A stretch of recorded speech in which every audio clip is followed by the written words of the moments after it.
Welcome to the Financial Fun Podcast with your host, Tammy Johnston. This is where Tammy talks with business owner parents and grandparents about the interesting and important subject of money. We promise this to be an interesting and open discussion, as that's how we learn best. And now, here's your host, author of the Financial Foundations. Financial Foundations is a series of books to teach kids about money, goal setting, and living a balanced life. Find out more at financialfun.ca. Here's Tammy Johnston. First things first, I would like to thank all of my listeners that have subscribed and reviewed my podcast and invite you to subscribe and review if you haven't yet. I appreciate you helping us to get the word out and making financial literacy a safe and welcoming subject for kids and adults. Second, please check out my podcast website, financialfun.ca, where you will be able to access past shows, find out more about me and our guests, as well as purchase the beautifully illustrated Financial Foundations books that teach kids about money in a fun, healthy, and holistic way. Hello once again, and thank you for joining us on the Financial Fun Podcast. Our guest today is the lovely Kerry Walls. How are you today, Kerry? I'm great. Well, that's good. That's good. You want to tell our listeners a little bit about your business? What is it that you do? I'm a business and executive coach. I work with both small businesses and executives and corporations about increasing both their success and their fulfillment in their work and careers. Well, that's definitely a much needed thing, because we could get very successful, but then we spend all of our time working and there isn't much time for anything else. So it's always trying to work out, okay, how do I balance it and make it so that life is worth living? Yes. And what is your family situation, Kerry? I am a mother of two girls. One's 21 and the other is 24. Oh, so you've gotten them through college and stuff like that. One's in their last semester. She's doing that in Berlin. She just left on Saturday. Oh, interesting. So she gets to go over to Germany to finish up. Yes. And what is she doing in Germany? Well, she went to one college and then transferred, so she had an extra semester after her friends had graduated, so she just missed a lot of times in the States. They do that junior year abroad, but she missed that in some of the transfers, so she's doing it now. She's just going to school there and quickly learning German, I believe. Well, the best way to learn a language is to immerse yourself in it. That's for right. Sure. How did she pick Berlin? Like, is it just something she was interested in, or what was available? There are different towns, different places she could have picked, and that was the one. She's rather an artist and photographer, and that's what interested her. So. Well, I can totally understand that. If I could go back and make some changes, I probably would have found a way to do some traveling when I was younger rather than being serious right from the get-go. Right. So, Kerry, thinking back to like when you were a kid and learning about money, what was the first time that you can remember money being something that came into your awareness? My parents always told different stories about it, based on mistakes they had made and, or they had seen other people make. Now I can't remember exactly, but, my mother's parents started a business in the middle of the Depression. He was a superintendent and she was a school teacher, and they started a school specialty supply. And my grandfather actually invented tardy slips and lesson plan books. He wanted schools to run more like business, and they did really well. So that was his background. I mean, my mom's background. But one of the things they always said is capital is hard to come by. Kind of keep it secret. Don't tell people if you have money. And I mean, I grew up in a fairly affluent city, and I mean, but I would earn money. I didn't get everything I wanted either. So, well, that's really quite interesting. The fact that your grandparents started a business in the Depression and it went well, like that's amazing. Yeah, they started it in their basement and it grew quite a bit. There's still a company named that, but it's been bought out by several things. And then my mother was always angry because my grandfather sold the business to the employees. She was not happy about that. Oh, so your grandfather was like a major pioneer then. Yeah, yeah. And my mother grew up working in the business. And that's one of the things she wanted us not to have to do. She wanted us to have our childhoods. She didn't want us to be working. I think she pretty much spent her whole childhood in that business. So she kind of went the other way. Just you should be able to do what you want to do. You shouldn't work. So my first job wasn't until I think I was 19 or something. Oh my. So when you were looking, like when you were interacting with your grandparents, who had obviously a very different way of looking at money and business and all of that, and then with your mom, what were some of the differences and stuff, and did you feel pulled going through that? Well, certain stories were repeated, but like the thing about capital is hard to come by. It doesn't really make sense. It doesn't really give you a plan about how to manage money. It wasn't until I was getting divorced and I had 2 kids and I had a not that great a salary. I really had to learn how to do a cash flow, the mechanics of how do you support yourself and how do you do this and how do you do it. I didn't have many of the practices. I was just told generalities about, money that earns interest. I had some of the general tenets, but not the practices or the how. Yeah, that's very much a common thing, especially with women. I was actually just at a luncheon thing yesterday, and the speaker was talking about women and money. And unfortunately, and I've seen this throughout my career as well, probably not quite as much because I work with a lot more self-employed small business people and they have to look after things a lot more. But Yeah. A lot of women don't learn how to actually do anything until they're either divorced, which is unfortunately very common, or widowed. It's like, okay, we have the general stuff, but my husband looks after that, or the different ones like that. And it's not just the older generation, it's still coming down, and I'm going, we need to change this. It shouldn't be men look after the money or women look after the money. It's basic life skills that everybody needs to have, and much, much earlier. Yeah. Yeah. And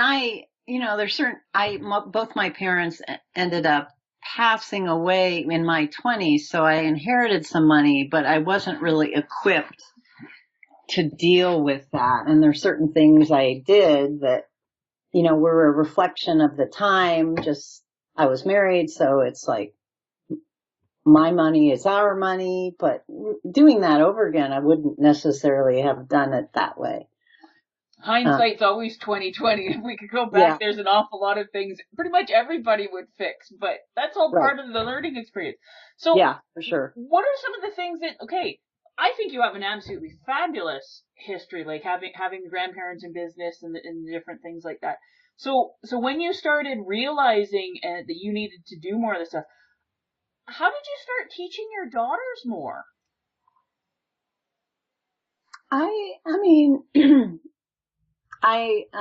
Way back when, they had an allowance and I tried different things at different times, giving them their whole allowance for the month so that then they would have to learn to budget and do things. Because I moved into kind of a well-to-do community for the schools. I also didn't want them to have a lot of access to too much money because that could lead to different problems. But so I tried different things. I don't know how great a job I did at that, but I've learned since then definite things about that. And I think they're doing really well, but they learned some of it through the experience of it. Well, some things that's the only way that you can learn. Okay, so looking back, knowing what you know now, what would you have taught? How would you have taught your daughters any different? What would you change if you could go back to say when they were like 8? What would you do differently? Well, my income increased a lot. And my older daughter jokes about this. She was like, what happened? Didn't used to be this way. You guys are going out all the time.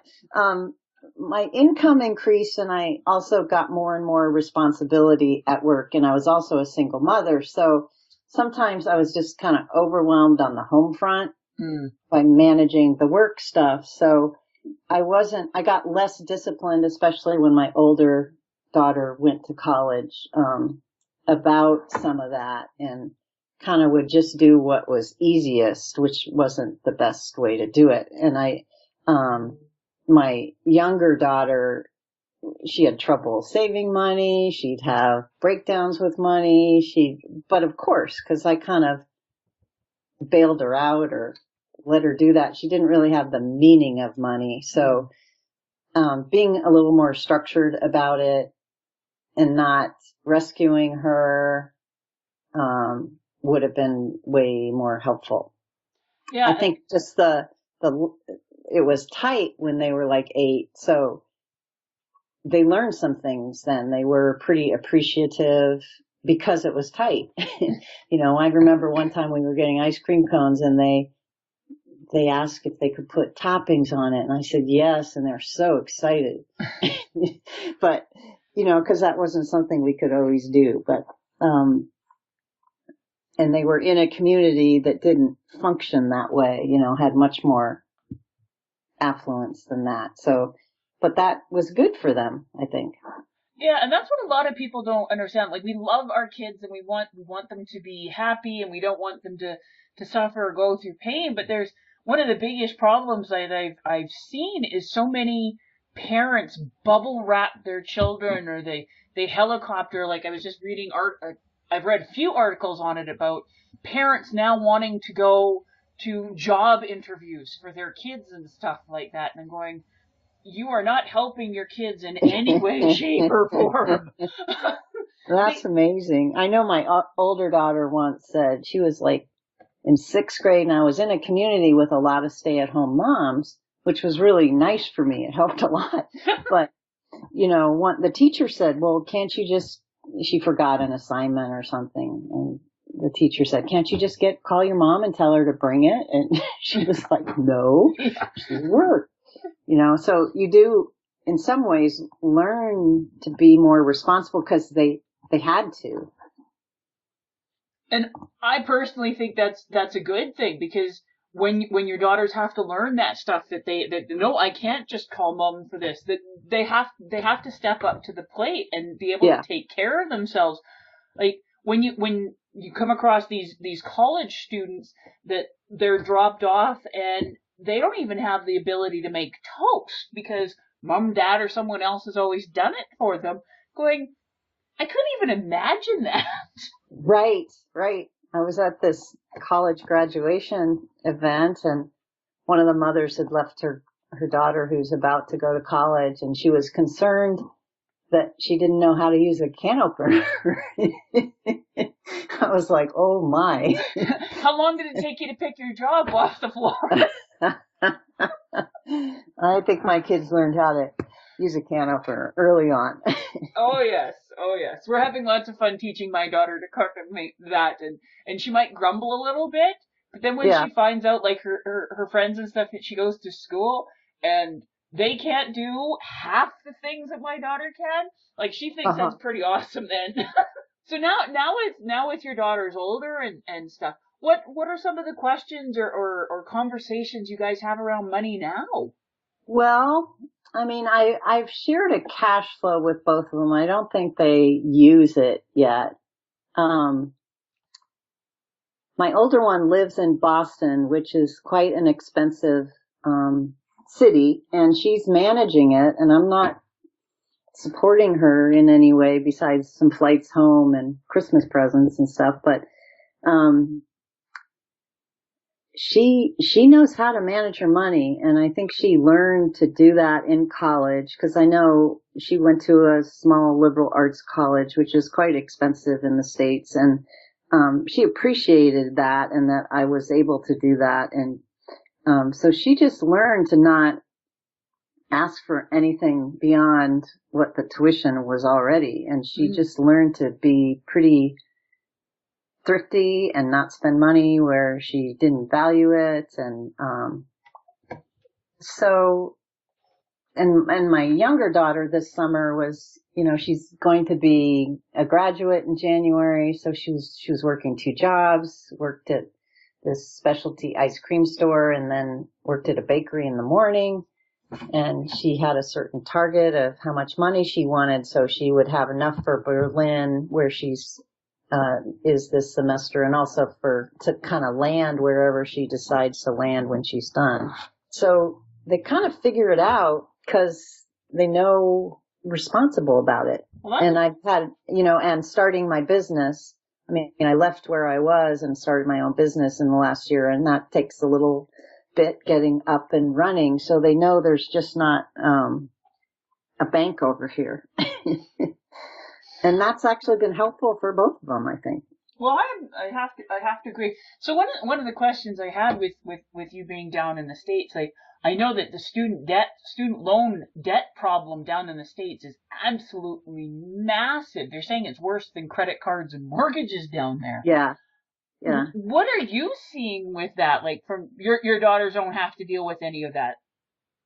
They have some debt, so they got some, but we try to keep it in like the normal range where they say, not more than a first year salary when they get it out. So they didn't have money to put toward tuition, but they are paying for some of their college. So yeah, I think it's not good. You can get a loan like within 2 minutes almost, no matter what. That they limit how much the kids can get, but the parents can take whatever very quickly, as long as they have a good credit rating. But I think that actually encourages the pricing of the schools to continue to go up.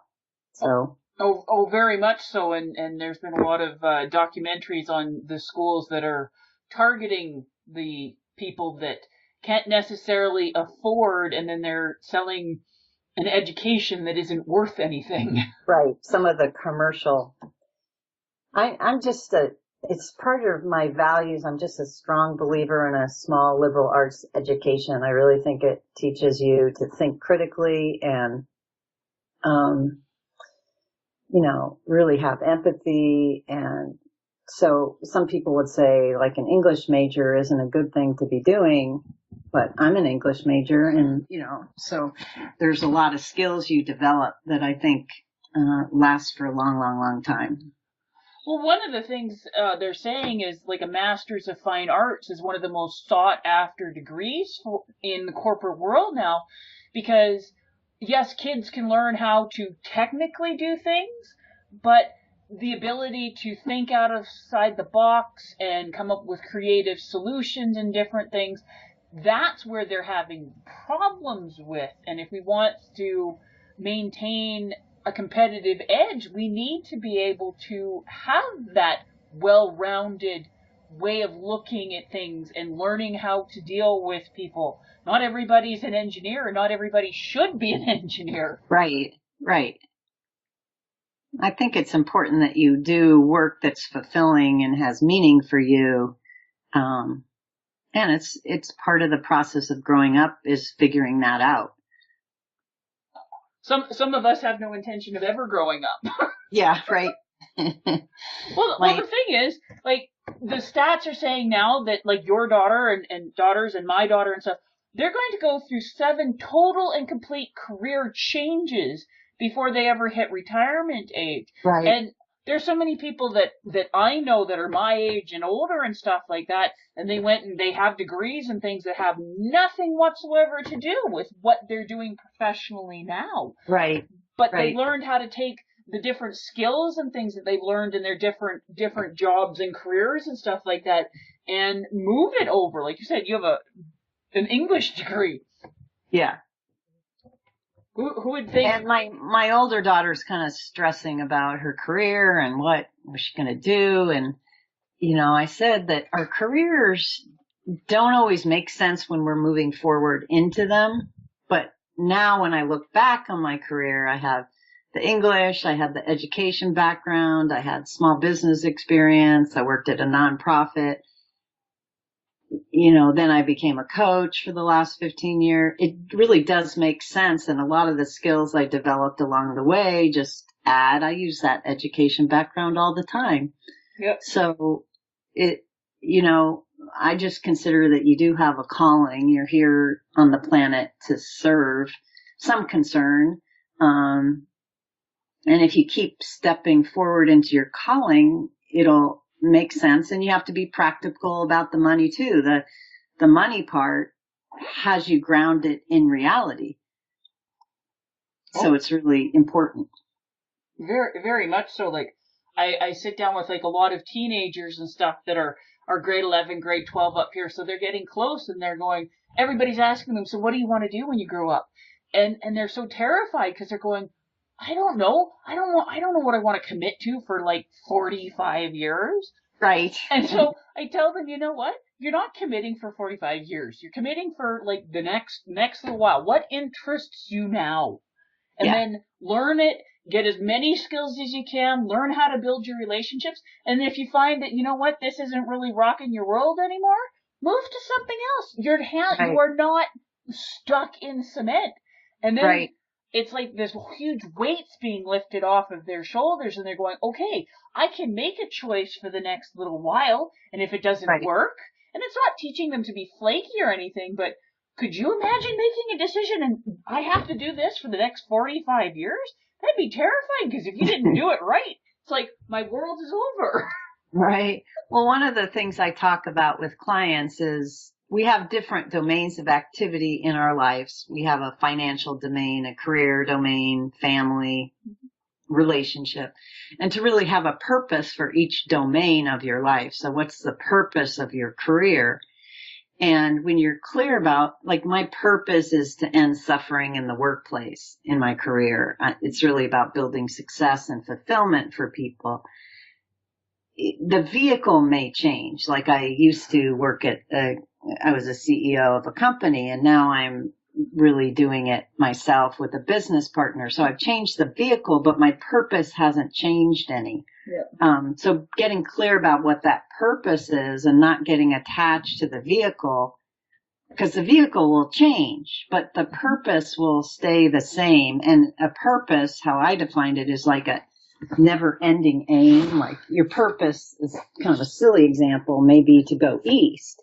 But if you're going from Toronto to New York, you didn't necessarily fulfill your purpose. You just hit a benchmark. There's still east to go. Yep. So it's kind of an inquiry, always looking how best to serve. So that's another way to look at it. So it's just, what's the vehicle for now? And I think the most important thing is, are you going to learn and develop all the time? I was just talking to a client who, I have no question. He got passed over for a promotion and he's bummed about it. But he's going to be an executive. I have no doubts about that because of he's such a learner. He does martial arts. He's reading books all the time. He's learning from the situation. He's increasing his self-awareness. He's looking at it from a level of responsibility. So just being a learner can be so much as far as your career, and it'll help you continue to develop yourself, and that increases your income because it expands your contribution. Oh, very, very much so. Looking back, especially to when I was younger and the job opportunities that didn't pan out that I was all excited about and stuff, looking back, I'm really glad I didn't get that or it didn't work out, because I wouldn't have had the opportunities that I got with the other things that came around later. Right. And just learning to not be so emotionally attached to a particular way of doing anything. Right. And that takes practice because when we're attached, we're in some sort of survival about it. And I really work with clients to either like you're in survival or you're like survival or some condition you're tolerating, or you're standing for a future, creating a future, standing for a possibility. And we're always in one state or the other. And we all are thrown to survival, and money's a great area that can quickly throw us into survival. But how do you stand for what you're committed to and just engage in practices that support your commitment, even though that might not be true yet. But if you continue to practice, you will get there. Oh, totally, without a doubt. So to finish up here, if you could make sure that your two daughters know 3 things about money, and then you feel like, okay, I'm successful, I'm on that front, I've done a good job. What are the 3 things you really want your daughters to understand and get about money? I'd love, my favorite financial tool is a cash flow where you project out into the future. It's not, I mean, a lot of programs say they have a cash flow, but it's not exactly what I'm talking about. Okay. So, that's been my go-to tool. It's how I paid for college. It's how I went through starting my own business. So it kind of keeps you out of fear and you're just managing the reality. So when you say cash flow, what exactly are you meaning? It's an Excel template, an Excel spreadsheet where you say, here's the beginning balance. Here is my income this month. Here are my expenses. I have an ending balance, and the ending balance becomes your beginning balance of the next month. And you have that out for a year. Okay. So it helps, people are pretty good at managing the day to day.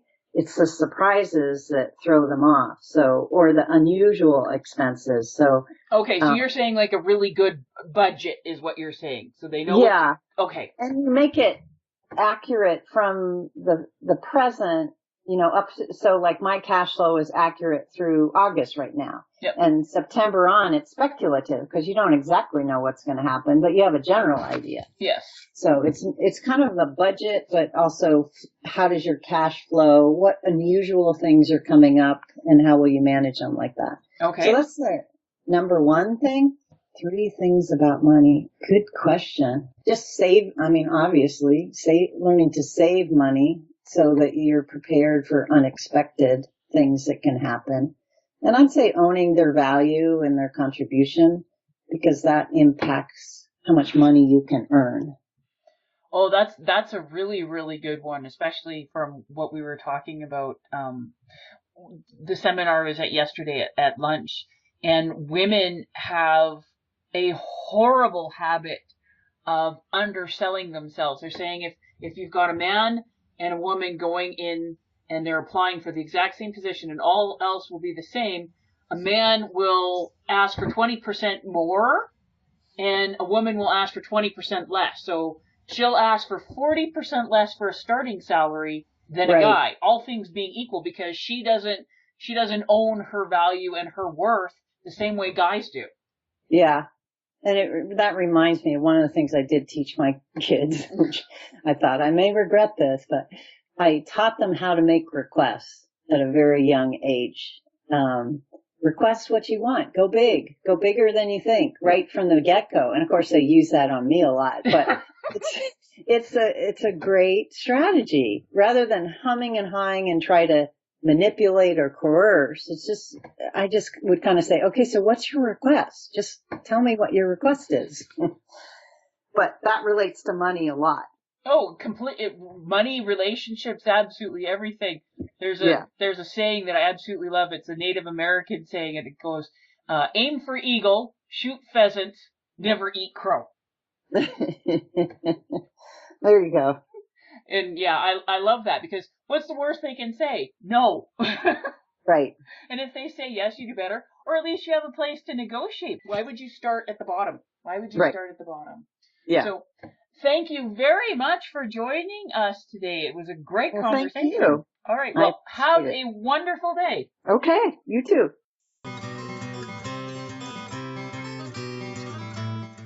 Before we leave each other, I would ask all of you listening to please subscribe to and rate my podcast. A review would be most appreciated, and feedback is always welcome. Whether it be a comment, future topic suggestions, and/or questions you or your kids would like to have answered in the Ask Tammy column on the financialfund.ca website.